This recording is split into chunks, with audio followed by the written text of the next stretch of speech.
Bakit mo naman kinain yan? Nagugutom po kasi ako, ma. Tapos sakto, nakita ko po yan. Hindi mo ba nakikita na nakalagay sa baunan? Ibig sabihin yan, babaunin ng mga bata. Pati yung saging nila kinain mo pa. Ano ba naman yan? Lahat ng nakita mo sa lamesa, inubos mo naman. Hindi lahat ng pagkain na nakikita mo kailangan mong kainin, ha? Ang tagal ko na nagtitimpi sa'yo. Inuubusan mo na lang kami palagi ng pagkain. Hindi nakakatuwa yung ganyang pag-uugali. Kakaibang katakawan na yan. Matuto kang makiramdam sa mga taong nasa paligid mo, ha? Hindi porket hindi kumikibo yung mga bata Ibig sabihin nun, hindi na nila alam kung anong ginagawa mo. Pati mga baon nilang biskwit, inuubos mo na rin. Yung binili kong Yakult na wala dyan sa ref. Isang balot yun tapos hindi pa nakakainom yung mga bata. Pati yung isang buong papaya na hinog. Nakakainin sana kagabi. Nawala na rin kasi inubos mo. Hindi libangan ng pagkain, ha? Hindi porket sinasabi mo na food is life, kakainin mo na pati pagkain ng iba. Wala namang masama sa pagkain lalo na kung ramdam ng katawan na kailangan mo ito o sadyang gusto mo lang talaga. Pero ang masama ay kapag sobra na. Ganon si Abigail. Wala na siyang ibang alam gawin kundi ang kumain. Paano kung sa ganong pag-uugali ay may malupit na kaparusahan?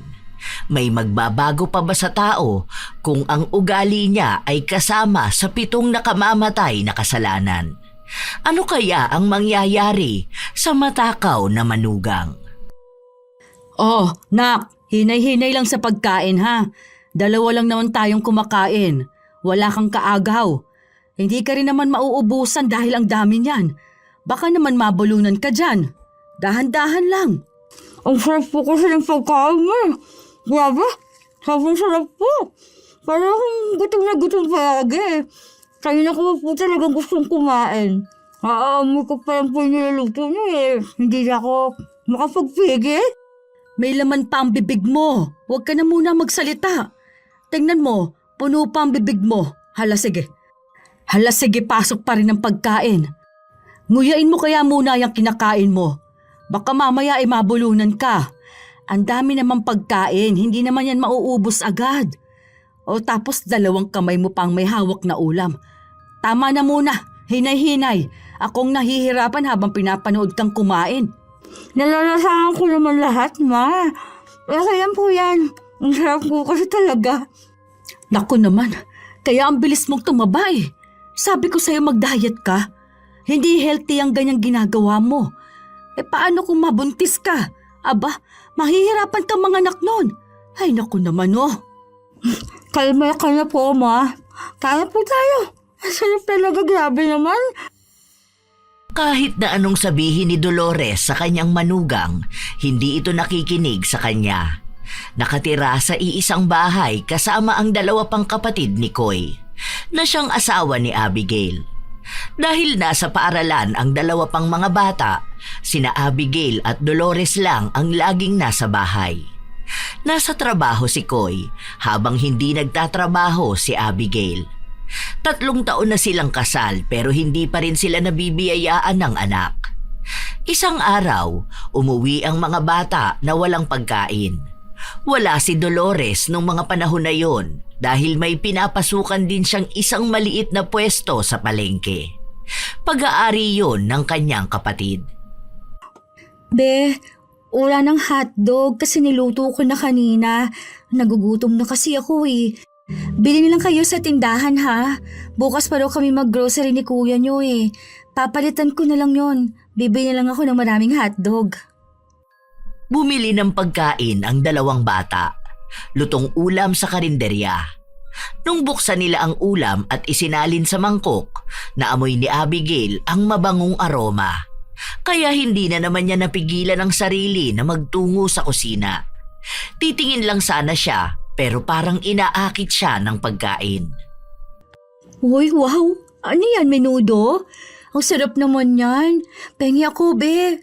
Ay, konti na lang palang kanin. Konti lang naman kakainin ko. Pengi ako, ha? Hati na lang tayo. Magsasaing na lang ako mamaya.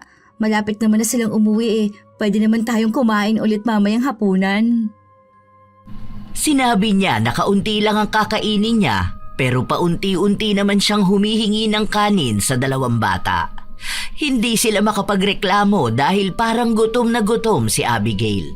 Sinabi na lang nila ito sa kanilang ina. Hindi naman pinagalitan si Abigail, pero nakaabot ito sa kanyang asawa. Kaya nung umuwi si Koy, kinausap niya si Abigail. Salamat sa pasalubong mo, love. Sarap nito ha. Grabe, ang sarap talaga. Lahat naman masarap para sa'yo eh. Parang walang pagkain na hindi mo nakikitang masarap. Kulang pa nga eh. Pero okay na rin naman to, love. Basta may makakain ako bago matulog. Hindi na kita bibigyan ha. Akin na lang to lahat. Tsaka kumain naman na sila kanina. Hindi na siguro nila gustong kumain ulit. Love, mag-exercise ka kaya no? Parang lumalaki ka na kasi oh. Yung mukha mo parang ang lapad na. Tapos konti na lang, 5 na yung baba mo. Tapos baka wala ka na ring leeg.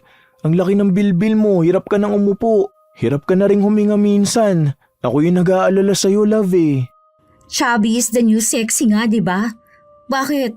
Pangit na ba ako sa paningin mo dahil tumaba na ako? Baka naman may nakikita ka ng mas sexy sa akin, ha? Hindi naman sa ganun. Ang pinag-aalala ko lang, parang minsan sobra ka na kumain. Nag-aalala lang naman ako sa kalusugan mo. Maraming bagay kasi yung hindi maganda kapag mataba ka. Pero hindi ko naman sinabi na pangit ang matabang katawan. Gusto ko nga yung may laman-laman ka eh. Pero hindi yung sobra na hindi ka man lang tumatayo o kaya naglalakad-lakad. Kapag tapos mong kumain, uupo ka tapos kakain na naman. Naglilinis ka nga ng bahay, oo. Pero pagtapos nun, gutom na gutom ka na naman. Kahit may ginagawa ka o wala, hindi pwedeng hindi ka kakain. Okay lang yan. Next year mag-diet na talaga ako. Sarap kasi kumain, no? Tsaka kapag tumataba ang babae, ibig sabihin lang nun, nasa tamang tao na siya. Tingnan mo ako, nasa tamang tao na ako, di ba? Nasa healthy relationship kasi ako. Walang stress. Tapos lahat ng gusto kong pagkain, binibigay mo rin naman. Hindi na uso ang diet eh. Pero sige, dahil gusto mong mag-diet ako, yun ang gagawin ko next year. Basta next year na ha. May ipapakiusap din pala ako sa'yo, love. Kasi yung budget natin ang hirap na ngayon eh. Ibig kong sabihin, ang bilis na maubos. Yung dapat pang 1 buwan natin, hindi na umaabot ng 1 buwan. Kaya hindi rin tayo nakakapaglagay ng savings kasi pinangaabono ko. Ang dami kasi natin dito sa bahay, no? Hindi lang din naman akong kumakain dito. Malalakas din kumain yung mga bata. Hindi ko na lang yun pinapansin. Kasi nga, alam ko na may ambagan kayo rito ni Mama. Wala namang problema sa dami natin dito. Kasi may kita naman si Mama eh. Yun yung pinapang budget nila. Ang ano kasi, yung sa atin kapag naubos yung binili natin, mauubos na rin yung sa kanila. Parang limitahan mo lang yung sarili mo na kumain. Ganon. Kapag nakakain ka na, huwag ka nang sumobra pa. Kung may hindi pa kumakain, huwag ka na muna kumuha. Para hindi rin sumama ang loob nila. Kasi pagod din yung mga yun eh. Nakakasama naman talaga ng loob kapag gutom ka, di ba? Paano kung ang lilimitahan ng sarili ko? Eh yun lang naman yung pwede kong gawin dito sa bahay. Naglilinis naman ako, di ba? Tapos mapapagod ako. O kapag napagod ako, anong gagawin ko? Malamang kakain ako. Tsaka kapag wala akong magawa, ang gusto ko, kakain ulit ako. Pero pwede namang konti lang ang kainin mo. Hindi yung uubusin mo lahat. Pakonti-konti lang. Isipin mo na lang kung sino pa yung hindi pa kumakain. Minsan kasi hindi ko namamalayan. Tsaka alam mo naman ako na love ko ang food, di ba? Kaya wag mo na akong pagbawalan. Ito na nga lang yung kasiyahan ko eh. Buti nga, hindi ako gaya ng ibang babae na malalandi na nanlalaki. Hindi rin ako yung maluho. Hindi ako palabili ng make-up at kung ano-ano. Hindi naman ako nagpapabili sa'yo ng ibang mga hindi kailangan, di ba? At least yun, pagkain, napapakinabangan. Kaya swerte ka na kasi pagkain lang ang hilig ko.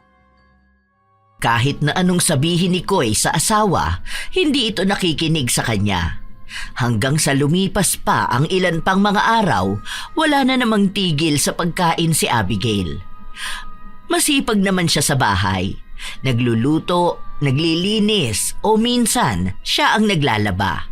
Mabait din siya at magalang, pero ang tanging problema sa kanya ay ang kanyang katakawan. Kahit na alam niyang may hindi pa kumakain, wala siyang pakialam basta makakain siya ng kung hanggang saan ang kaya ng kanyang tiyan. Isang beses pa, habang nasa handaan sila, kapansin-pansin na gabundok ang nakasandok na pagkain sa plato ni Abigail.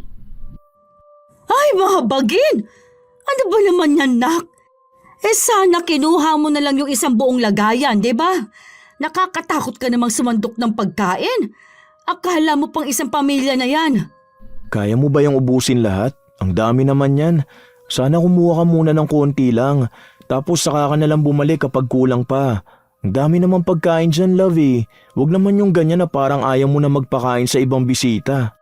Yung sa akin nga, kaunti lang to, nabusog na ako. Baka naman masayang lang yan kapag hindi mo naubos. Kaya ko to. Ako pa ba?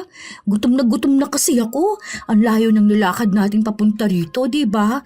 Kaya natagtag yung kinain natin kanina. Tsaka sayang naman, libre lang to. Bukas may bayad na to. Kaya dapat kapag ganito na may handaan, sinusulit natin. Oh, dahan-dahan ka lang sa pagkain mo. Iyo lang lahat yan, love. Ang sarap, grabe. Natikman mo itong apritada? Apritada ba tawag ito? Basta may sasa na orange. Basta alam ko lang din na ang sarap. Grabe yung lasa. Nanunuot talaga. Siyempre, dinamihan ko kuha nito, no? Ito pang isang sarap. Ay, grabe. Gusto ko nung ganitong ulam eh. Kukuha pa ako nito. Uuwi ko sa bahay mamaya. Ma, sa sunod luto ka ng ganito ha. Namihan mo po. Tapos sa Pasko at bagong taon, ganito lang din ang handa natin. Pero kahit ano na lang pala, basta masasarap naman po mga luto nyo eh. Marami pa rin naman po akong makakain. Huwag ka nang kumuha ha. Okay na yan. May mga bisita pang darating. Tsaka mabubusog ka rin naman kaagad niyan. Para namang may alaga kang dragon sa tiyan mo. Parang hindi ka nabubusog. Ano bang meron dyan sa tiyan mo ha? Hindi ko nga rin alam eh. Parang ang may dragon yung tiyan niya tapos pakiramdam ko yun yung kumakain ng mga kinakain niya kaya ganyan na wala siyang kabusugan. Nakikita ko pa lang yung pagkain parang busog na ako eh. Parang hindi ko na malulunok yung ganyan. Tapos sa kanya kulang pa yan. Sarap yung gamit pa ma. Hindi niyo po ba kakainin ng inyo ma? Dahil pa po yung nasa plato niyo ha. Busog na ako. Kumain kasi tayo kanina bago tayo nagpunta rito. Wala naman akong alaga sa tiyan ko kaya hindi ako makakain ng marami. Ako na lang pong kakain na to. Hoy, nak, wag na. Ay, ang kulit naman. Pinagkainan ko na yan eh. Kumakain ka naman na. Dapat kapag ganyan na kinain na namin, wag mo nang kukunin. Ang dami pa niyang nasa plato mo. Sayang po yan, ma. Hindi po dapat nagsasang ng pagkain. Ang mahal po kaya ng pagkain. Kaya dapat inuubos natin. Kami yung kinukuha natin. Buti na lang talaga nandito ako para kainin yung mga tira nito. Ikaw, kapag hindi mo naubos yung pagkain mo, bigyan mo lang sa akin ha. Ikaw din, love. Kapag hindi mo naubos yung manok na kinakain mo, bigay mo na lang sa akin. Ako na yun po. Love, hinay-hinay ka lang naman. Ang daming nakatingin sa'yo oh. Pinagbubulungan ka na rin nila. Nagtataka siguro sila kung bakit ang dami mong kinakain. Hayaan mo yan sila. Tumasip pa yung kanin. Oh, nahulog na rin yung ulam. Huwag na yan. Okay lang yan. Wala pang 5 minutes, no? Sarap grabe. Ang lambot ng kanin. Itong isa na to, kambing to, di ba? Sarap yun ito. Kaya pala unang naubos dun. Buti lang nakakuha pa ako. Napapakamot na lang sa kanyang ulo si Dolores. Ang ilan nilang kakilala ay tila ba pinagbubulungan na sila. Hindi naman niya kinahihiya kung sino ang kanyang manugang. Pero ang ikinahihiya niya ay kung paano ba ito umasta, lalo na sa harapan ng pagkain. Madalas kasi na kahit saan sila magpunta, basta may pagkain, alam na ng lahat na hahakot talaga ng pagkain si Abigail. Lumipas ang mga oras. Gutom na naman si Abigail kaya kumuha siya ng cake. Malaking hiwa yon na siya lang din ang umubos lahat. Pabalik-balik siyang kumuha ng pagkain hanggang sa ang naghahanda na lang ang nagtipid. Hindi nila inilabas lahat ng pagkain dahil may mga bisita pa silang hinihintay. Kung ilalabas nila lahat yon, baka maubos lang ni Abigail. Nung umuwi na sila, kinausap ng ina ng may handaan si Dolores at sinabi nito ang tungkol kay Abigail. Pasensya na talaga kayo ha. Kinulang ba kayo ng handa? Teka, magbibigay na lang ako. Tapos order na lang ulit kayo para sa mga darating pamamayang gabi. Pasensya na talaga. Hindi ko naman alam na ganun yung gagawin ng manugang ko. Nakakahiya talaga. Inimbitahan nyo na nga lang kami, ganito pang nangyari. Hindi tinanggap ang perang inaabot niya dahil may handa pa raw na nakatago. Pero sana raw sa susunod na handaan, mapagsabihan nila si Abigail. Hindi naman daw nila ipinagdadamot ang pagkain dahil parang araw yon sa mga imbitado. Pero sana raw ay may disiplina naman ang kakain. Hindi porket maraming pagkain na nakahanda, uubusin na lang niya lahat. Mahirap daw yun isama sa ibang handaan dahil sila ang napapahiya. Baka mapagchismisan pa sila na hindi kumakain sa bahay nila. Hiyang-hiya si Dolores dahil kahit noon pa man, hindi pumangit ang tingin ng mga tao sa kanilang pamilya, lalo na kapag may handaan. Bibihira nga lang sila pumunta ng handaan kahit na ang daming nag-iimbita sa kanila. Pagka-uwi nila ng bahay, gutom na naman si Abigail. Sana talaga nagbalot tayo eh. Ang dami ko pa kayang nakita dun sa kusina nila. Hindi nila nilabas lahat, may pansit pa nga eh. Yun pa namang hinihintay ko. Kala ko makakakain na ako nun. Dapat kasi hindi na muna tayo umuwi. Wala namang gaanong bisita na nagpupunta ron, di ba? Ang dami mo na talagang kinain kanina tapos nagugutom ka pa rin hanggang ngayon. Hindi ba napupuno yung tiyan mo? Parang may imba ka ng pagkain dyan ah. Kanina pa talaga yun, love. Kumukulo na nga ang tiyan ko. Gusto ko na nga ulit kumain eh. Kaya nga sabi ko na magbalot tayo para sana may kakainin pa ako rito sa bahay. Alam mo naman na ang bilis kong magutom. Bukas ka na lang kumain, Abigail. Anong oras na oh? Matutulog na. Hindi ka pwedeng matulog na busog ka. Masama yung ganun. Dapat nga nagpa-fasting ka rin para naman magproseso na maayos ang tiyan mo. Kaya baka ganyan ka na lagi kang gutom kasi may problema ka sa bituka mo. Minsan nga magpa-check up ka. Baka hindi na maganda yung ganyan. Hirap naman po ako makakatulog kapag gutom ako, ma. Mas lalo naman pong mahirap yun. Magigising pa rin po ako kahit na anong oras na dahil iisipin ko po na kumain. Kaya mas okay na po kung ngayon na ako kakain bago matulog. Kaya mo yan. Baka mamatay naman po ako. May mga bata na isang buong araw na hindi kumakain. Hindi naman sila namamatay. Ikaw pa kaya na ilang oras lang. Tsaka tulog ka naman nun. Hindi na yan alam ng katawan mo. Tunawin mo naman muna ang mga kinain mo. Isang buong delata ng sardinas ang naubos ni Abigail habang ilang sandok ng kanin ang kinain niya. Ilang linggo pa ang lumipas, paubos na naman ang kanilang pagkain sa bahay. Halata rin na nadadagdagan ang timbang ni Abigail. Isang beses kasi, sinusuot niya ang pantalon niya, hindi na ito magkasya sa kanya. Sabi ko kasi sa'yo magbawas ka ng kain mo eh. Wala ka na tuloy masuot ngayon. Tignan mo yan, hirap na hirap kang ipasok sa hita mo. Parang kapag umupo ka niyan, mapupunit eh. Yung blouse mo rin, hindi na maayos masuot. Bilhin lang tayo pagtapos natin pumunta sa bahay. Hihingi ako ng pera kay mama. Mura lang naman yung damit, no? Alam ko araw ng palengke ngayon. Meron yan dyan sa palengke na mura lang o kaya sa ukay-ukay. Huwag ka nang manghingi. Alam mo naman na sila lang din yung gumagastos para sa bahay nila. Mag-diet ka na kasi, love. Kasi sayang naman yung mga damit mo kung hindi mo na yan masusuot ulit. Next year nga. Ngayon mo pa ako gusto mag-diet kung kailang malapit na ang Pasko at bagong taon. Next year, promise magiging 45 kg na lang ako. Madali lang yun para sa akin. Mabilis kaya akong pumayat.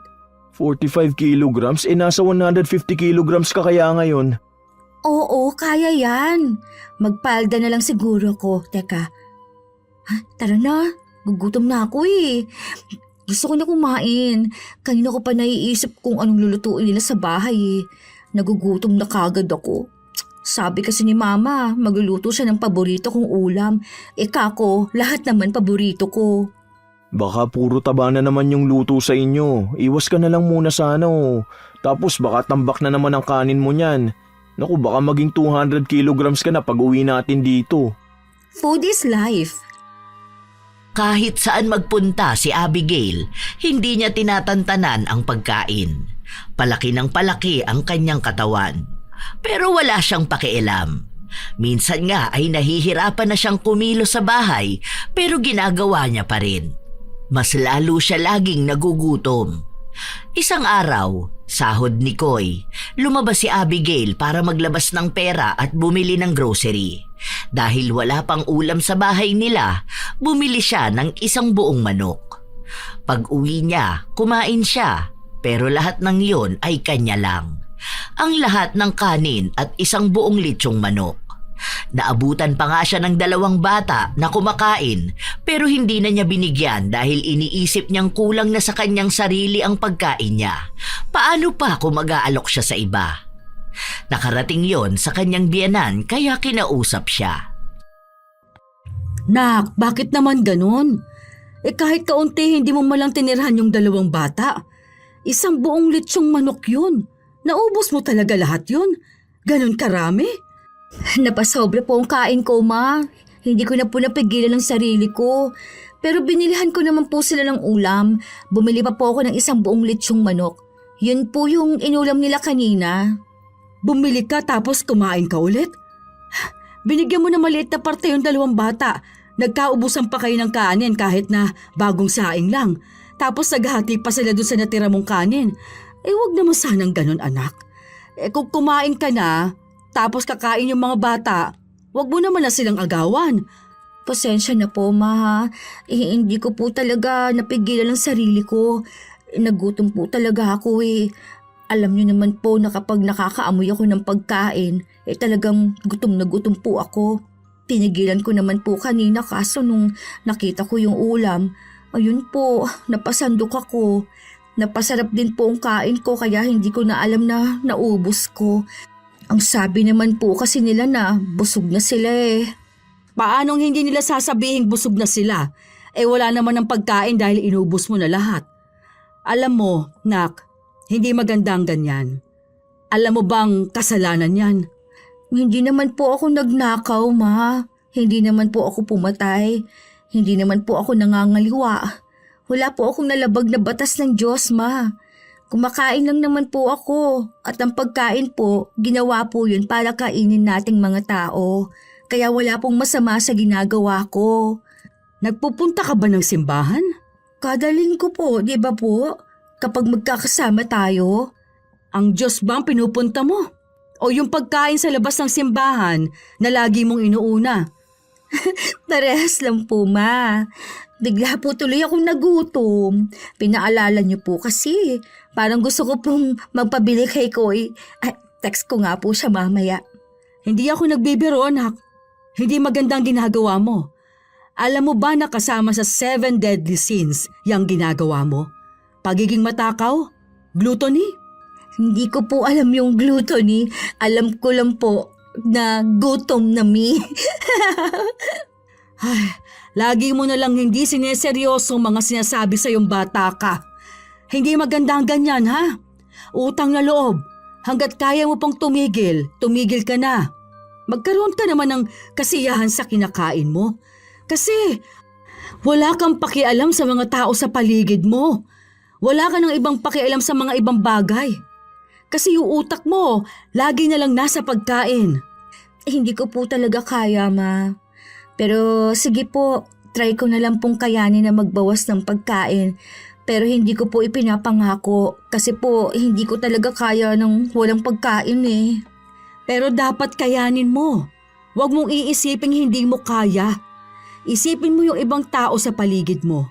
Yung mga nauubusan ng pagkain dahil lang sa hindi ka nagpapaubaya. Hindi ka naman kinukuhanan, hindi ka rin inuubusan. Kaya wala kang ibang dahilan para magbigay sa iba. Hindi lang ikaw ang tao sa mundo ha. Hindi lang ikaw ang may pangangailangan. Opo ma, sorry po. Hindi na po mauulit yung nangyari kanina. Puro salita lang ang pangako ni Abigail. Hindi niya ito sineseryoso dahil iniisip niya na wala namang masama kung palaging kumakain ng isang tao. Lalo na at ito ang pinanggagalingan ng buhay at lakas. Kahit saan sila magpunta, kahit na ang daming taong hindi pa nakakakain, walang ibang ginawa si Abigail kundi ang makipag-unahan. Isang araw, walang pasok si Koy, kaya nasa bahay lang siya kasama ang asawa na katatapos lang kumain ng isang buong pizza. Umuwi ang kanyang ina kasabay ang mga bata. Pupunta ba kayo mamaya? Huling lamay ni Nanay Inday. Ay, mamaya na pala yun oh. Sige, kahit saglitin lang namin doon. Sana may sopas dun. Love, hindi yun piyesta. Pupunta tayo sa lamay. Hindi ka pwedeng kumain ng kumain doon. Baka mamaya yung mga pupunta at makikipaglamay, wala na silang makain. Sopas lang naman yon. Tsaka konti lang naman sila maglagay sa isang baso. Bago sila umalis ay pinagsabihan pa si Abigail na huwag siyang kakain ng marami ron. Kung ano lang ang ibinigay sa kanya, yun lang ang kakainin niya. Tumango siya, pero hindi naman ibig sabihin nun na sumasang-ayon na siya sa gusto nila. Dahil kilala niya ang kanyang sarili. Sa oras na magutom siya at masarapan sa pagkain, hindi niya mapipigilan ang kanyang sarili. Hanggang sa nagpunta na sila sa lamay. Ang daming tao.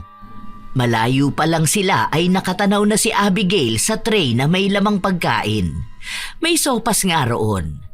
Takam na siya. Hindi na nga siya naghintay na abutan siya dahil kinuha na niya ang isang baso. Halos isang higop niya lang, naubos na yon. Sinundan pa ng pangalawa, pangatlo, hanggang sa hindi na mabilang. Binabalik-balikan niya yon. Sinita ni Dolores ang manugang pero hindi siya pinakinggan. Kaya si Koy na ang kumausap sa asawa. Love, ano ba? Sabi ko sa'yo huwag ka nang kakain ng sobra dito eh. Nakakaya naman sa kanila oh. Sopas lang talaga yan, love. Yun na nga, wala namang pera yung pamilya niyan. Wala silang maipanluluto sa mga makikipaglamay pamamaya. Nakakaya naman, inuubos mo na lahat. Tara nga, umuwi na tayo. Mamaya na tayo umuwi. Dito na lang muna tayo. Ang daming pagkain oh. Ang sarap ng sopas nila. Tikman mo kasi. Ang galing ng nagluto nun. Tara dun sa loob. Hindi na, uuwi na tayo. Ang gulo mong kasama. Pinagsabihan na nga kita kanina eh. Ang dami mo namang kinain sa bahay bago tayo umalis, di ba? Kanina pa yun. Malamang naggutom na ulit ako. Alam mo naman na ang bilis kong gutumin, di ba? Tara na, umuwi na tayo. Doon ka sa bahay kumain. Inis na inis si Koy, lalo pa at pinag-uusapan sila roon. Masyado kasing matakaw ang kanyang asawa na hindi na maganda para sa kalusugan nito at maging sa ibang tao. Nagtalo ang mag-asawa nung umuwi sila, pero iisa lang ang laging sinasabi ni Abigail. Wala siyang ibang ginagawa kundi ang kumain lang. Hindi naman daw yun masama dahil lahat naman ng tao gustong kumain. Hindi niya kasalanan kung mabilis siyang magutom. Kinabukasan, nung magising si Abigail, may pagkain siyang naabutan sa lamesa. Gutom na siya noon. Yung pagkain ay nakalagay sa baunan. Pinapalamig lang bago takpan. Ay grabe, nakakagutom naman. Sarap nito ah. Makakain na nga. Ang bilis kumain ni Abigail, para siyang nakikipagkarera sa kung sino. Ganon niya lang din agad naubos ang pagkain. Hindi na niya ito hinunguya dahil bawat dadaan sa bibig niya ay diretso lunok na rin siya. Maya-maya pa, lumabas si Dolores galing ng banyo. Bagong ligo, dumiretso siya ng kusina para ihanda ang baon ng mga bata. Pero laking gulat niya matapos na makitang sinimot ni Abigail ang lahat. Maging ang 4 na malalaking saging ay inubos nito.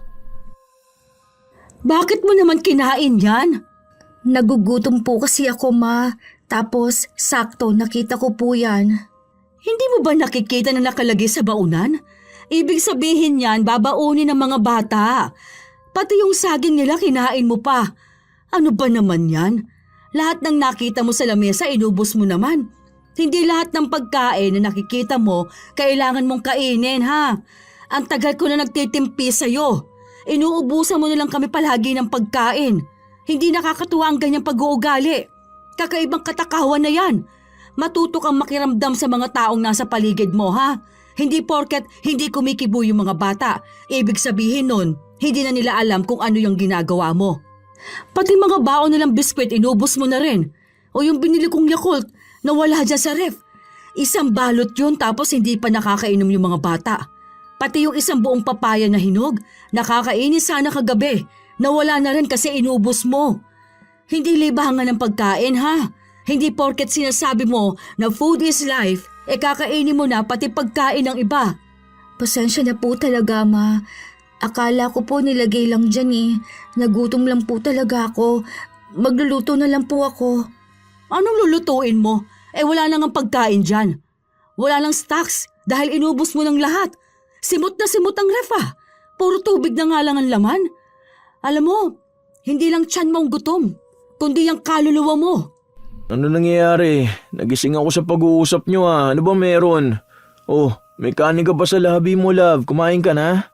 O paano yung asawa mo? Inubos yung baon ng mga bata. Wala na rin silang pang-almusal dahil kinain na rin niya. Ako, mabait akong biyanan. Hindi ko pinakikialaman ang buhay ninyong dalawa. Hindi ako madamot at hindi rin ako mapalumbat na tao. Pero sobra na tong ganito. Buti sana kung mag-isa ka lang nakatira sa bahay, okay lang, ubusin mo lahat ng pagkain. Pero may mga kasama ka. Isipin mo rin kung sino pa ba yung hindi pa kumakain. Sino ba yung kakain pa lang? At kung kakasya ba yung ititira mo? Paano kung may anak ka na? Ano, magugutuman yung bata dahil kinain mo ng lahat? Pasensya na po. Sa susunod po yan na yung iisipin ko. Ilang taon na kayong mag-asawa ng anak ko. Ngayon mo lang maiisip yung ganyan? Ilang beses ka na namin pinagsasabihan. Ayoko na nga lang magsalita dahil baka masaktan ka lang. Alam mo ba kung anong tawag ng ibang tao sa'yo? Anong tawag ng mga kapitbahay natin? Masiba na baboy. Hindi ko na alam kung paano ka pa ipagtatanggol dahil kahit kami dito sa bahay hindi mo pinapalampas. Kausapin mo yung asawa mo, Koy. Bubukod kayo ng pagkain sa amin. Simula ngayon, ha? Magkanya-kanya tayo. Huwag kayong sasalo sa budget at pagkain namin. Mas nahihirapan ako magpakain ng isang tao kesa magpakain at bumuhay ng 2 bata. Hindi maikakaila na ramdamang inis ni Dolores. Nailabas na niya ang lahat ng kanyang hinaing sa manugang. Marami pa sana siyang sasabihin, pero katulad nga ng kanyang sinabi ay pinipigilan niyang makasakit. Kaya pinaubaya na lang niya kay Koy ang pakikipag-usap sa asawa. Nagagalit na si Mama. Hindi ko naman sinasadya. Paano hindi mo sinasadya? Naubos mo nga pati yung mga saging na baon ng mga bata. Tinikman ko lang naman nung una tapos sasarapan ako. Ngayon, kumain ako kaso hindi ko talaga napigilan ang sarili ko Akala ko kasi meron pa. Ang gagawin ko sana, magluluto na lang ako. Love, ano bang pwedeng gawin para naman maawat ka sa pagkain ng marami? Yung magiging sapat lang talaga yung kakainin mo. Food is life nga kasi. Hindi na yan normal na food is life Iba na yung klase ng katakawan. Nakikita na sa katakawan na sa pag-uugali mo. Parang hindi ikaw yung lumalamo sa pagkain Ikaw yung nilalamo ng pagkain. Yung utak mo hindi gumagana ng maayos dahil parang wala kang ibang alam kundi pagkain. Kapag pinagsasabihan ka, hindi ka nakikinig. Ang gagawin mo, uunahin mo yung pagkain. Kapag nakaamoy o nakakita ka ng pagkain, hindi ka tumitigil. Alam mo naman na ito lang yung kasiyahan ko, di ba? Huwag niyo naman na itong ipagkait sa akin. Tsaka masarap kumain. Kapag bored ako, gusto ko laging kumain. Tsaka kahit na anong gawin ko, gusto ko lagi lang akong kakain. doon ako nagiging masaya eh. Kapag konti lang ang kakainin ko, feeling ko sobrang lungkot naman ang buhay ko. May mali na talaga eh. Awa na lang oh. Huwag mo namang ubusin lahat ng pagkain na makikita mo. Sige, bubukod tayo ng pagkain kasi naaawa naman ako kina mama. Pera nila yung panggastos eh. Tapos tuwing umuwi pa yung mga bata, lagi silang walang naaabutan ng pagkain. Saka para makita mo rin kung ano yung pagkakaiba. Kailangan natin magtipid sa pagkain.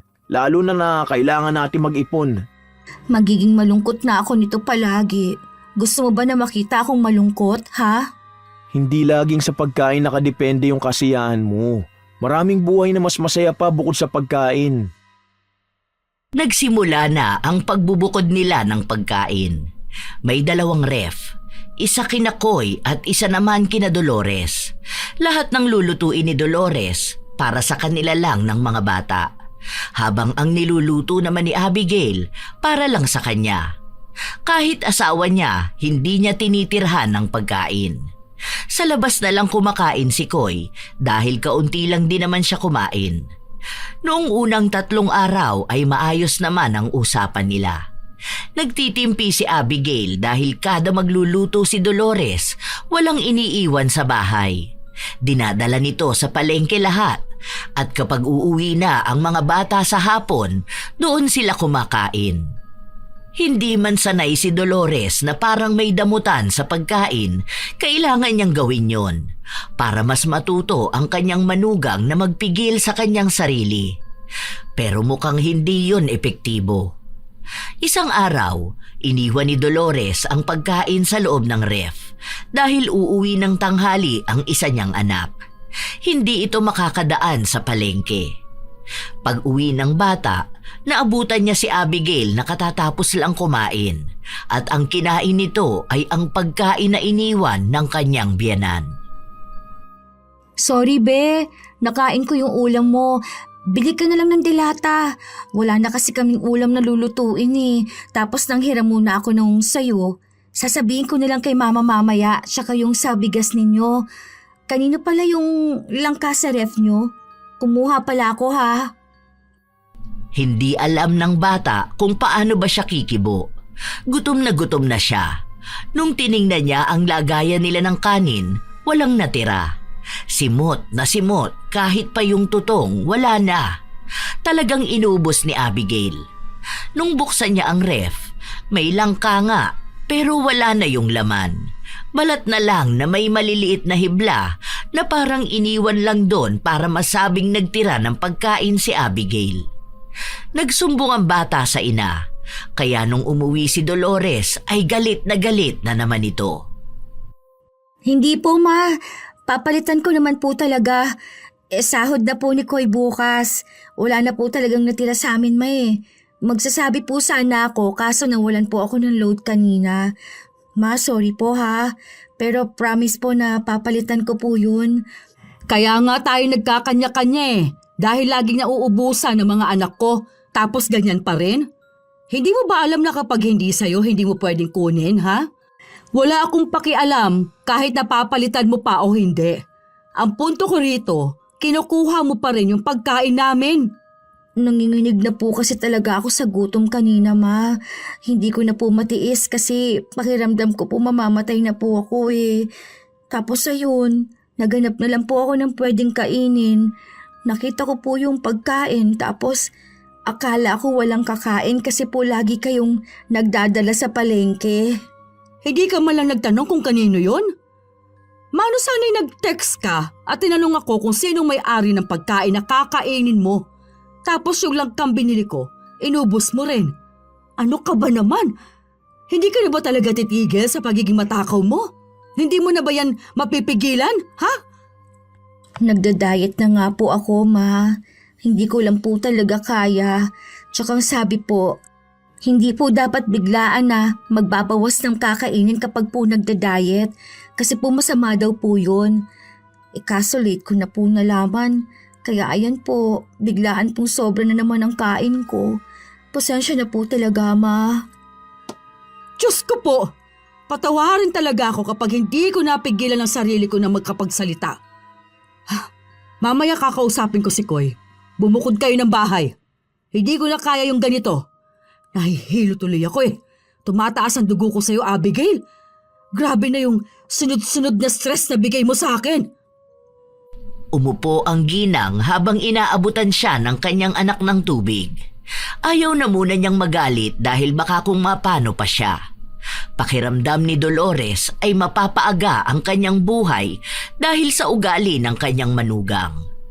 Nung umuwi si Koy, sa kanya sinabi na lumayas na siya sa bahay na yon at bumukod na sila. Hanggat maaari raw, yung malayo sana na hindi makakarating sa bahay nila si Abigail.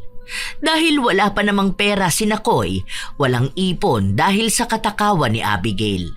Pinakiusapan muna nito ang ina na saka na lang sila lilipat kapag may sapat na silang pera. Kakausapin na lang daw ulit niya si Abigail. Anong sabi ni Mama? Galit pa rin ba siya?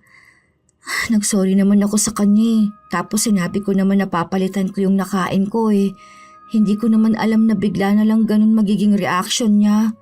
Hindi ko na alam kung anong gagawin ko. Pati ako nai-stress na dito sa bahay. Lagi na nga akong pinapagalitan sa trabaho ko, pati ba naman dito sa bahay hindi pa ako makakapagpahinga na maayos. Bili mo ako ng burger. May napanood ako eh. Sarap, sobra. Kanina ko pa kaya gustong kumain ng burger. Awa na lang naman, love. Awa na lang. Hindi lahat iikot sa pagkain. Hindi mo ba nakikita ang sarili mo? Kahit tumingin ka sa salamin, hindi ka nakasya eh. Hindi ka man lang ba naaawa sa kalusugan mo? Sa magiging epekto niyang walang sawa at tigil mo sa kakakain? Para namang sinabi mong sobrang taba ko. Kasi nga masaya ako sa pagsasama nating dalawa. Kaya nga ako tumataba dahil lagi akong masaya, kaya lagi akong kumakain. Hindi ako takot na iiwan mo ko kahit na magbago pa ang katawan ko. Love, hindi ako nakikipagbiruan ah. Stress na si mama sa'yo. Lahat ng tao dito sa bahay stress na sa'yo. Sabi ko naman kasi napapalitan ko yung mga nakuha ko. Bibili naman tayo, di ba? Bigyan na lang din natin ng sobra para hindi sila ganun. Hindi yun. Hindi lang dahil doon. Madali lang yung palitan kung tutuusin eh. Pero hindi yun ang kinagagalit ni mama. Intindihin mo namang maigi kung ano yung ibig sabihin ni mama oh. Nagugutom lang talaga ako kanina kaya hindi ko napigilan ang sarili ko. Alam mo namang miss na miss ko ng luto ni mama mo eh. Kaya nung nakita ko yung pagkain, ayun, kinain ko. Kinain mo nang hindi mo inaalam kung sino yung hindi pa kumakain? Inaamin ko na nga, kasalanan ko. Inaamin mo pero hindi ka naman nagbabago? Wala lang din yun. Hayaan mo, hindi na lang ako kakain para mamatay na ako. Hindi ganyan. Kaya hindi na nagpo-proseso na maayos ang utak mo eh. Walang sapat na sustansya. Kahit na anong dami ng kain mo, hindi niyan bibigyan ng sustansya ang utak mo. Lalo na kung wala kang ibang ginagawa o wala kang ibang alam kundi puro pagkain. Sorry na nga, diba? Hindi ko na nga pakikialaman yung pagkain nila kahit na nanginginig na ako sa gutom. Ilang araw pa ang lumipas, napansin nila na naglagay ng kandado si Dolores sa kanilang ref para hindi ito mabuksan ni Abigail. Ang ibang pagkain na hindi inilalagay sa ref, nakatago lang sa kwarto ni Dolores. Kailangan nilang paigtingin ang pagtatago ng pagkain dahil habang tumatagal, lumalala ang pagiging matakaw ni Abigail. Palaki rin ang palaki ang kanyang katawan. Ni hindi na niya malinis maging ang kanyang sarili. Minsan nga ay ayaw na sa kanyang tumabi ng asawa dahil sa amoy niya. Isang gabi, may tumawag kay Dolores. Nakausap ko ang tita Madi mo. Uuwi raw sila ng Pilipinas. May family reunion daw. Magpapagawa sila ng t-shirt. Magbigay raw ako ng size ng t-shirt natin. Saan daw tayo magbe-beach? Hindi ko alam kung saan pero baka doon yun sa resort na Pipay. Di ba may bagong resort yun na nabili? Yung sinasabi ng tita Sandra mo na 15 million halaga? Oo, pwede rin dun. Maganda naman dun eh. Nakita ko yun sa post niya nung nakaraan. O ikaw na mag-chat sa tita mo kung anong size namin. Small dun sa dalawang bata tapos ako medium. Ewan ko sa size ninyong dalawa. Triple XL ata ako eh. Parang mas malaki pa dyan, love. Mas mataba ka pa kay Tito Vince eh. Grabe ka naman sa akin. Love, mag-diet ka naman. Bawasan mo naman yung kain mo. Sana walang eksena doon sa reunion na magkakaubusan ng pagkain at walang agawan ng pagkain, ha? Huwag ka rin kukuha ng pagkain hindi iyo. Ayaw na ayaw ng mga kamag-anak namin ng ganon. Opo, Ma. Pinagsabihan ulit ni Dolores ang kanyang anak na kausapin ang asawa nito at laging ipaalala na huwag silang ipahiya sa harapan ng kanilang mga kamag-anak. Kahit kasi maayos silang lahat, hindi naman maiiwasan na may mga kamag-anak silang kasama na mabilis makakita ng mali nila. At ayaw niyang ipahiya rin si Abigail.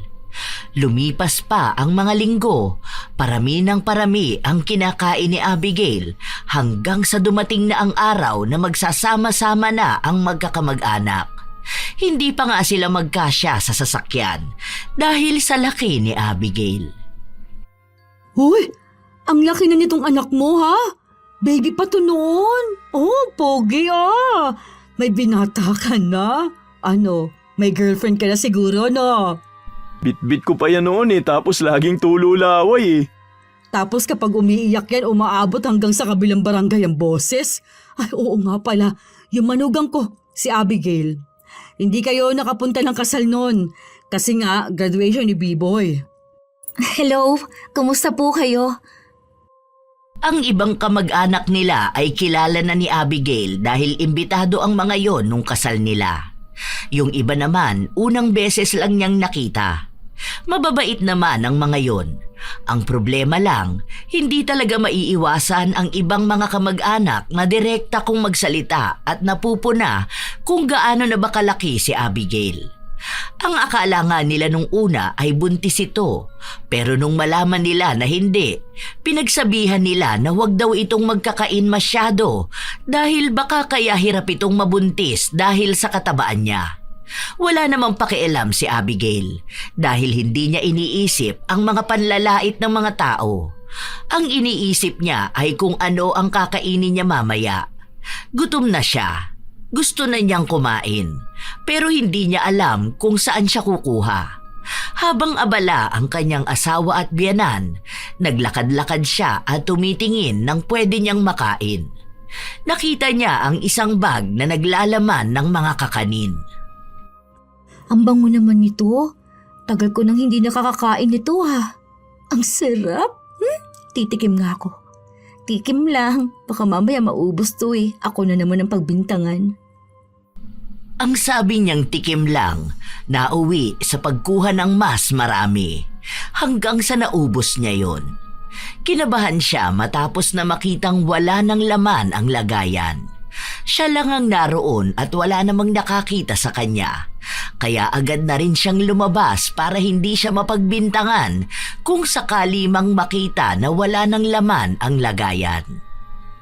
Maya-maya pa, inilabas na ang mga pagkain at doon na nalaman na wala nang ang laman ang isang lagayan. Nagkaroon pa ng pagtatalo sa mga nagbitbit ng pagkain. Lumabas ang mga sama ng loob nila nung nagkaroon na ng sisihan. Ang maayos sana na pagsasama ng mga kabag-anak ay nagkaroon ng gulo dahil lang sa pagkain na nawawala. Eh bakit daw ba? Ano bang nangyari? Yung sa kakanin yata hindi ko alam Basta nagsumbata na sila. Yung pagkain daw kasi nakalagay dun sa isang sasakyan kina Tita Bebe. Ang sabi kinain daw nila habang nasa biyahe sila. Ang sabi naman ni Tita na hindi raw nila pinakialaman yun kasi nga may baon daw silang pagkain. Tapos ayun na, nag-away na sila. Lumabas na yung mga issue nila noon na bakit daw kapag may nangyayaring aberya sila ang sinisisi. Eh bakit kaya nawala ng pagkain doon? Pinapareview pa nila yung CCTV kung sino mga pumasok sa loob. Noong marinig yun ni Abigail ay kinabahan siya.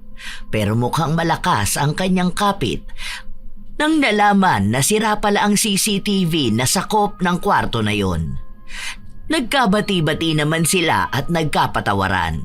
Siguro raw hindi nila napansin na may pumasok sa kwarto pero mabuti na lang at walang nawalang mga mahahalagang gamit. Nung nagsisimula na silang kumain, parang nakikipagkumpetensya na naman si Abigail. Minsan, kahit nahawak na ng kung sino ang pagkain, hinahablot pa ito at sinisiksik sa kanyang bibig. Pinagsabihan pa siya ng isang tiyahin ng asawa na huwag niyang ganunin ang pagkain. Pero walang ibang pinakikinggan si Abigail. Basta lang siya kumakain. May mga hindi na nakakain dahil naubusan na niya, lalo na yung mga may ginagawa nung oras na yon. Mga nag-iihaw ng pagkain at yung mga nagbabantay ng mga bata na naliligo. Walang natirang pagkain. Sinimot lahat ni Abigail. Kahit pa pagkain na nasa plato ng iba. Matapos silang kumain, sinabi niyang hindi pa siya busog at nagugutom pa. Si Koy naman, kinausap ng kanyang tiyahin at pinagsabihan na pigilan niya ang asawa niya. Dahil baka yung pagkain nila na aabot pa dapat ng 3 araw ay ubusin lang nito ng 1 araw lang. Love, kain tayo? Kain na naman. Puro na lang kain. Bakit? Nagugutom kaya ako. Kumukulo na nga tong tiyan ko. Konti lang nakain ko kanina.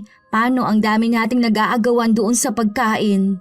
Hindi tayo nag-aagawan sa pagkain. Ikaw lang yung nangaagaw. Gutom ka pa sa lagay na yan kanina sinuksok mo na sa bibig mo lahat.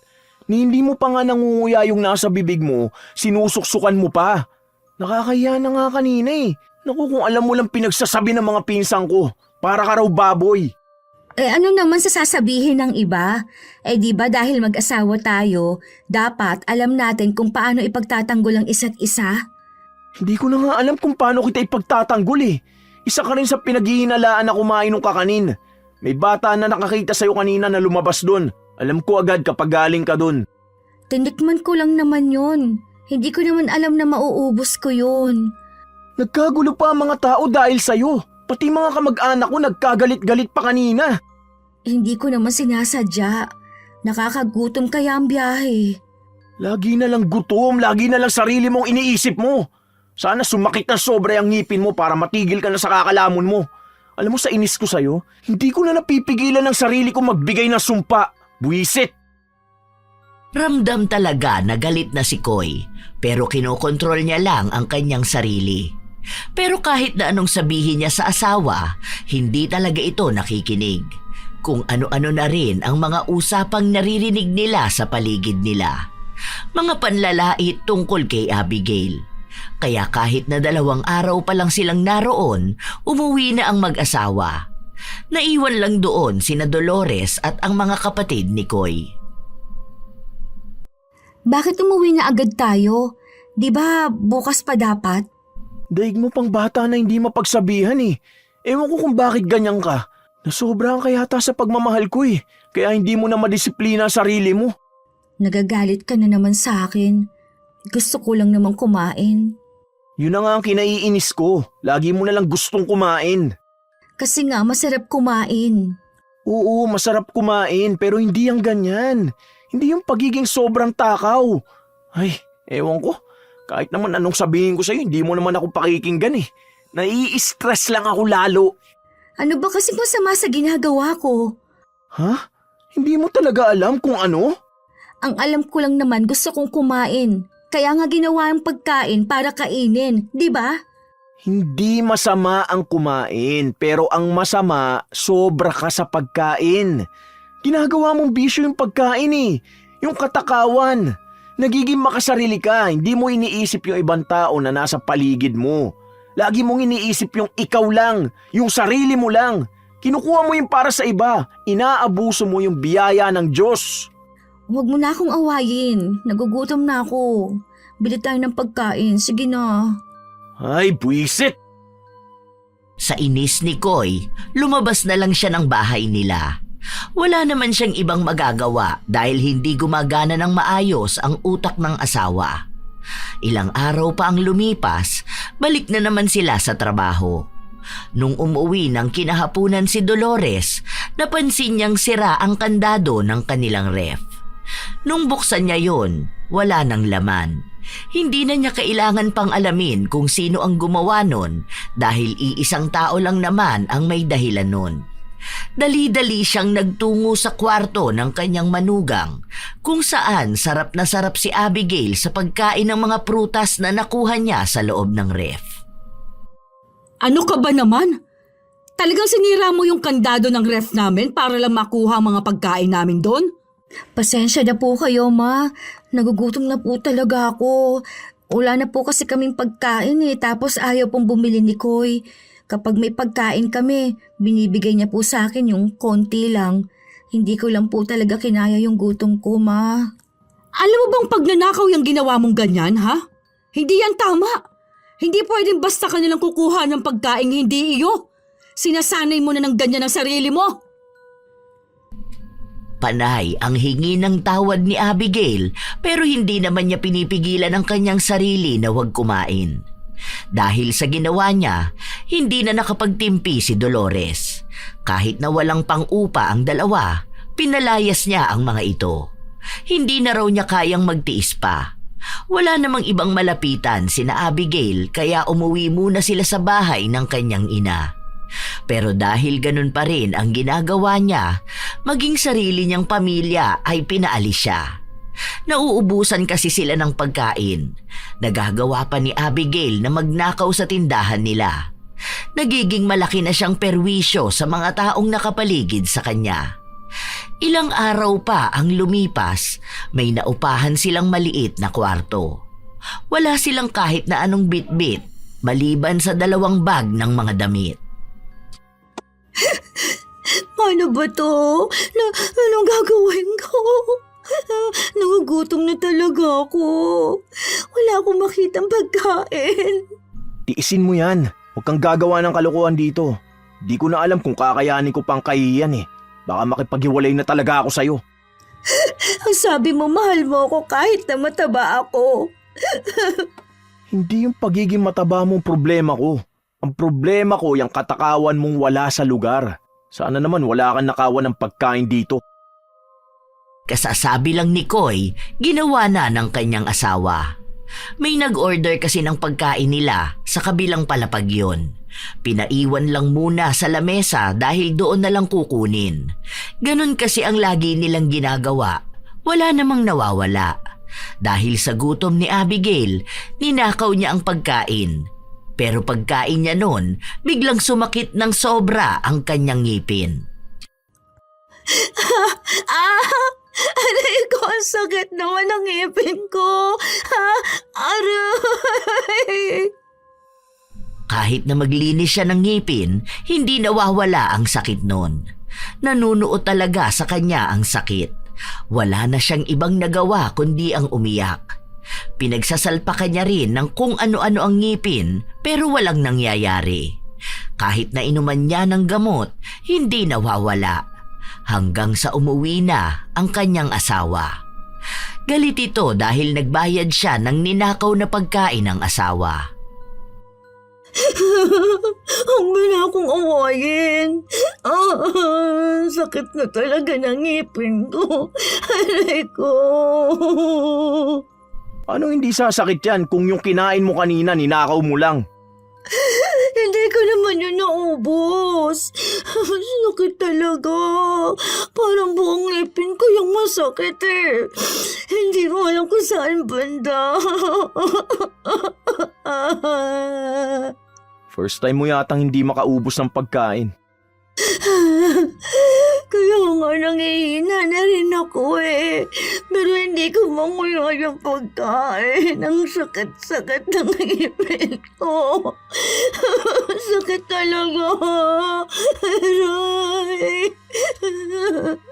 Yan, buti nga sa'yo. Baka madala ka na niyan na hindi dapat lahat ng pagkain kinakain mo. Lalo na kapag hindi iyo. Buong gabi, iyak ng iyak si Abigail. Dahil malaking babae siya, malaki rin ang boses niya. Maninipis ang mga pader kaya ang daming naiistorbo na tao. Kinausap sila ng may-ari ng paupahan dahil sa reklamo na natatanggap mula sa mag-asawa, lalo na kay Abigail. Kaya wala silang ibang nagawa kundi ang umalis. Wala na silang pupuntahan.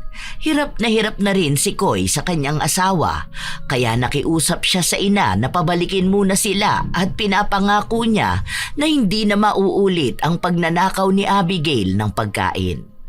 Halos 1 linggo na ang lumilipas, masakit pa rin ang ngipin ni Abigail. Ayan, niluto ko para sa'yo. Ang sabi ni Koy, hindi siya makakapagpadala ng pagkain mo. Ibigay ko lang yung tama lang sa'yo at walang sobra. Wala ka naman na mananakaw sa amin. Hindi nga po ko makakain, May. Sobrang sakit po ng ipin ko eh. Kayanin mong kumain, tapos uminom ka ng gamot. Hindi nga po ako makanguya. Grabe po, sobrang sakit po talaga ng ngipin ko eh. Sakit po, aray. Gusto ko na po tanggalin lahat ng ngipin ko. Eh kung ano-ano ba naman kasi ang kinakain mo, kaya nagkaganyan ka. Ngayon, alam mo na hindi lahat ng pagkain kaya ng ngipin mo. Sumuko na rin ang ngipin mo sa walang tigil mong kangunguya. Nagugutom na po ako. Gusto ko na po talagang kumain. Subukan mo kumain. Kaunti lang yan. Unti-untiin mo. Tapos may gamot dito. Sinubukan ni Abigail ang kumain. Kada nguya niya ay umiiyak siya. Dati, kapag ganun kakaunti ang pagkain, lagi siyang naghahangad ng sobra. Pero mukhang sa sakit ng kanyang ngipin, hindi na niya kakayanin pang ngumuya ng marami. Kahit lunukin na agad ang pagkain, hindi niya magawa dahil wala siyang malasahan sa pagkain. Lalo na at ang iniisip niya ay ang kanyang ngipin na sumasakit. Nung uminom siya ng gamot, kahit na paano ay nawala ang sakit. Hanggang sa nakaramdam na naman siya ng gutom. Pumunta siya sa kusina. May suman doon na mukhang bagong bili lang. Dahil hindi na ganon kasakit ang kanyang ngipin, kinain niya yon. Pero iisa pa lang ang nakakain niya, sumakit na naman ng sobra-sobra ang kanyang ngipin. Aray! Sakit! Grabe, sakit! Walang manatanggal na lang at ang ngipin ko. Aray ko! Namilipit sa sakit si Abigail. Napaupo pa siya sa sahig habang hawak ang magkabila niyang pisngi. Tila ba ginawa na niya lahat ng alam niyang paraan para mawala ang sakit ng kanyang ngipin, pero hindi talaga nawawala. Hanggang sa umuwi ang kanyang asawa kasama ang ina nito. Oh, ano nangyayari sa'yo? Sakit na mo ng ngipin ko sobra. Hindi ko na po ito kaya eh. Walang gusto ko na lang po ipatanggal lahat. Sobrang sakit po Eh kanina naman hindi naman masakit yan, di ba? Ano ba kinain mo? Mukhang itong suman. Bukas yung isa tapos parang isang kagat pa lang ang ginawa. Kumuha ka na naman pala ng pagkain na hindi iyo. Kaya naman pala Tama lang sumakit ang ngipin mo. Mukhang kada gagawa ka ng hindi maganda, sumasakit yan na sobra. Parusa na ata yan sa mga matatakaw na tao. Sakit sobra. Aray! Dalhin na ako sa ospital. Grabe na talaga, hindi ka na talaga kaya Ipapukulit din natin lahat ng ngipin ko sa dentista. Kahit na ipabunot mo lahat yan, baka sumakit naman ang gilagid mo dahil wala ka pa ring ibang alam gawin kundi ang kumain ng pagkain na hindi naman iyo. Buong gabi na umiiyak si Abigail. Hindi masyadong nakatulog ang asawa niya. Kinabukasan, nung kumain ang bigay ni Dolores si Abigail, doon kahit paano na wala-wala ang sakit ng kanyang ngipin. Ano, okay ka na ba? Hindi pa rin. Medyo masakit pa pero hindi tulad kahapon. Baka nagpapahinga lang yung ngipin mo. Huwag ka na magnanakaw ng pagkain ng iba. Huwag mo na rin sosobrahan kumain dahil baka sumakit na naman yung ngipin mo. Kaso nagugutom pa rin ako. O ito, yun na lang tong pagkain ko. Wala pa tayong nabibili na grocery. Hiningi ko lang yan kay mama. Hindi na, iyon na yan. Ayoko sobra-sobrang pagkain, baka umiyak na naman ako. Hindi ko kaya yung sakit ng ngipin. Mas kaya ko pa magutom. Yung sakit ng ngipin ko, buong katawan ko masakit eh. Yung utak ko, parang baldado ako kapag masakit ang ngipin ko. Totoo ba yan? Tumatanggi ka talaga sa pagkain? Gusto ko pang kumain, pero natatakot na nga ako. Baka nga sumakit na naman ang ngipin ko. Wow, himala ah. Kaya mo nang tumanggi at mag-control sa sarili mo. Kaya mo naman pala yung ganyan eh. Bakit hindi mo pa ginawa noon? Hinayaan mo pang kung ano-anong pamamahiya na gawin ng mga tao sa'yo. Tapos hinayaan mo lumaki ka ng ganyan. Kaya ko naman sana. Kaso kasi minsan yung utak ko, hindi napapakali kapag hindi ako kumakain. Ngayon ko na lang ulit pinipigilan kasi ang sakit talaga ng ngipin ko kapag kumakain ako ng sobra. Nadala na ako nung nakaraang kumain ako ng suman. Kala ko mamamatay na ako nung sa sobrang sakit ng ngipin ko. Pwede na rin palang pandayat yan, no? Sana kayanin mo nga talaga. Bigyan mo na lang ako ng pagkain ko mamaya para may merienda ako. Sige, padala ko na lang kay mama. Uuwi naman yun mamayang hapon eh. Dahil sa takot ni Abigail na makaramdam ulit ng sakit, pinilit na lang niya ang kanyang sarili na magkaroon ng kontrol sa mga kinakain niya. Kahit na nakikita niya ang pagkain, hindi niya ito kinukuha. May pagkakataon din na minsan sinusubukan niyang kumuha o sumobra ng pagkain, pero kapag naalala niya ang grabing sakit ng ngipin na pwede niyang makuha ulit, humihinto siya. Iniisip niya na rin ang ibang tao kung kumain na. Hindi siya ganun noon dahil lagi niyang iniisip ay makarami ng pagkain higit sa iba. Malaki ang pagbabago niya na napansin mismo ng mga kasama niya sa bahay. Love, may pasalubong ako sa'yo. Paborito mo tong siopaw, di ba? Ayun, ang sarap naman yan. Ang dami ah. Baka mabitin ka eh. Bigyan mo na lang din sina mama. Okay na sa akin itong dalawa. Sure ka ba?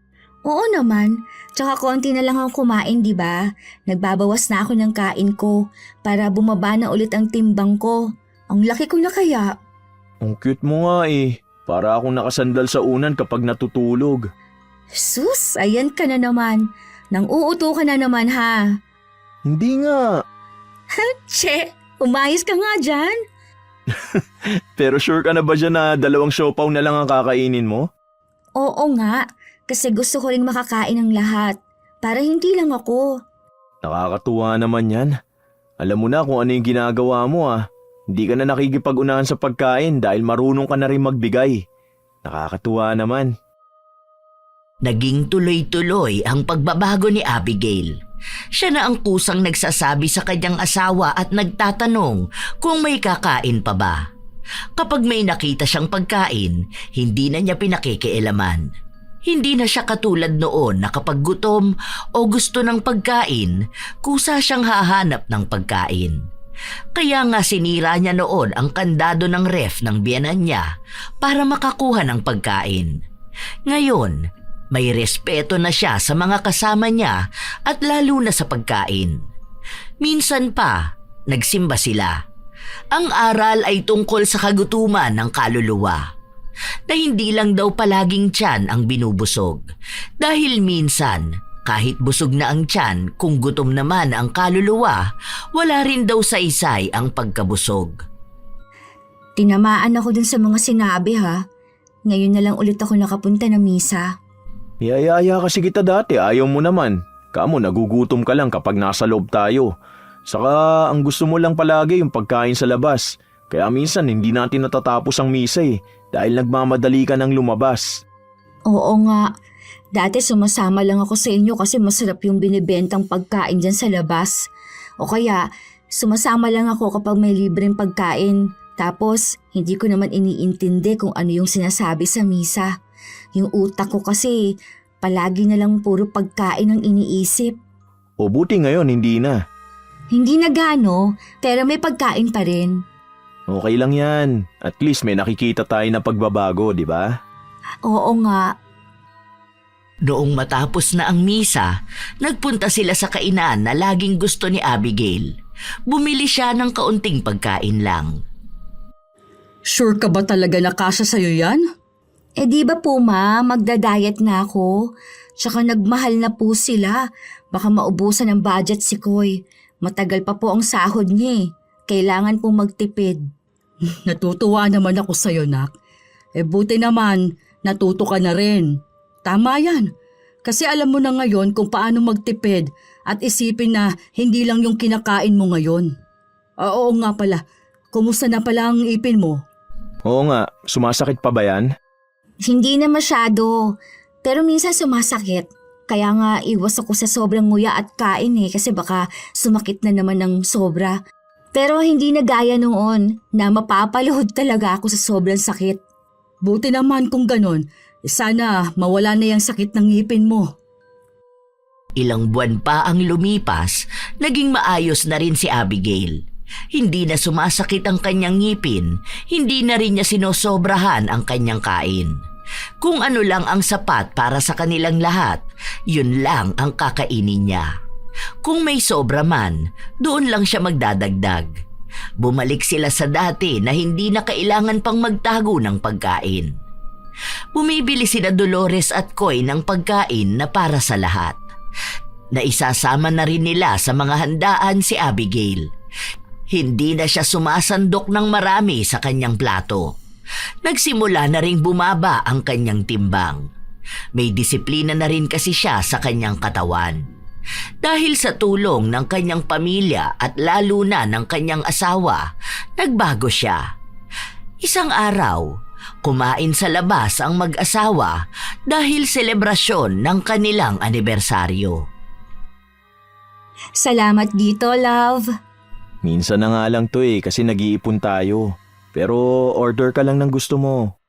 Kahit ano na lang dito, yung mura lang sana. Kahit ano dyan. Total, anniversary naman natin Minsan lang to sa isang taon. Baka naman wala ka ng pera niyan. Meron yan. Sige na. Ikaw talaga? Lagi mo lang binibigay yung gusto ko. Love, sorry pala sa mga nangyari noon ha. Salamat kasi hindi mo ako sinukuan. Noong mga nakaraan, bumabalik sa akin yung mga ginawa ko. Yung mga pamamahiya ko sa inyo ni Mama. Nanghingi na nga rin ako ng tawad kay Mama kasi yung nagawa ko na nagalit talaga siya ng sobra sa akin. Tsaka yung sa mga kamag-anak mo. Sana sa susunod makasama ulit ako sa reunion nyo. Gusto ko lang ulit ipakita na hindi na ako yung dating nakilala nila. Huwag mo nang isipin yun. Kung nangyari na yun noon, tapos na yun. Basta ngayon ramdam ko naman na nagbabago ka na Yun na mahalaga para sa akin. O tara na, kain na tayo. Dapat pala, ikaw yung kumakain ng marami. Ang payat mo na Ang liit nga lang ng bituka ko, hindi ko pa nga alam kung mauubos ko tong sinerve sa akin Ganito pala to karami. Okay lang yan. Hindi naman masasayang kahit na may tira ka. Andito naman ako. Kaya kong ubusin lahat yan. Nagtawanan lang ang mag-asawa. Naging biruan na nga nila ang pagiging matakaw noon ni Abigail. Naging matatag din ang kanilang samahan. Sa ngayon, may 2 na silang anak at nakabukod na rin sila ng bahay. Naging mas responsable na si Abigail at mas lalo niyang nauunawaan kung ano ba ang sinasabi sa kanya ng kanyang biyenan. Lalo na sa pagpapaubaya at pagdidisiplina sa kanyang mga anak, lalo na pagdating sa pagkain. Marami rin naman siyang natutunan sa mga nangyari sa kanya noon at ang tungkol sa ugali niyang pagiging matakaw. Na kaya wala siyang kabusugan dahil hindi naman talaga tiyan niya ang gutom kundi ang kanyang kaluluwa. Hindi naman masama ang kumain, pero ang masama ay kapag ang pagkain ng iba ay inaangkin mo na rin. Ang katakawan na parte ng 7 nakamamatay na kasalanan ay hindi lang tungkol sa kinakain, kundi ang kawalan ng hangganan at pagiging makasarili. Ang tao ay dapat matuto na lahat ng sobra ay masama. Bawat sobra ay may mga taong hindi nakakakain ng maayos at naaagawan. Ang pag-angkin ng hindi iyo ay parte ng kawalan ng respeto sa ibang tao. Laging nasasanay ang sarili na laging makipag-agawan at kumuha kaysa mag-isip at magbahagi. At doon nagsisimula ang ugat ng iba pang kasalanan, kasakiman, inggit at kawalan ng hiya. Matutong magtira, hindi lang ng pagkain, kundi ng puwang para sa iba. Ang tunay na busog ay hindi nasusukat sa laman ng tiyan, kundi sa kapayapaan ng konsensya. Tandaan na ang taong marunong magpigil ay mas mayaman kaysa sa taong laging naghahangad ng sobra. Dahil kailanman hindi mabubusog ang taong gutom kapag ang gutom ay hindi sa tiyan, kundi sa pagkataong sanay mang-agaw ng hindi sa kanya. Kaya mga apo, tandaan na laging hindi lang pagkabusog ng ating tiyan ang kailangan. Dapat ay maging ating kaluluwa ay busog din. Kayo ba mga apo? Nakakilala na rin ba kayo ng tao na walang ibang ginawa kundi ang kumain at walang pakialam sa ibang tao? Ibahagi nyo na yan kasama ng inyong opinyon sa ating bagong kwento. Naway nakapaghatid ito ng magandang aral. Shout out sa ilan sa masusugid na tagapakinig ng mga istorya ni Lola Telang.